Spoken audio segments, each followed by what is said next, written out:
Hello guys and welcome back to my channel. So in this video I will tell you that how to add images in Google Forms.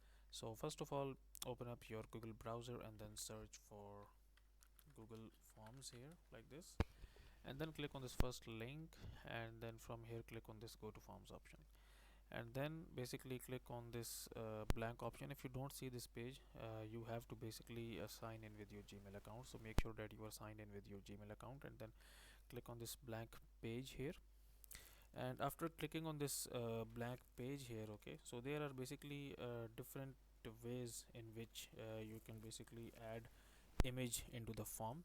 So the first is the question image that you can basically add. Okay, so for this what you can do is basically you can write any question here, and you can basically click on this icon here, and from here you can basically add image with your question. Okay, and the next thing is this: you can basically add image at the top.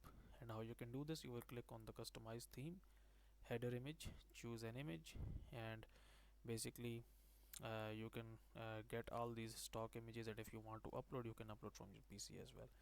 So I will add this image, click on insert, and this image will be inserted in the top here like this one. So that's it for this video guys. If you find this video useful, kindly like this video and subscribe to my channel, and I will meet you in the next video.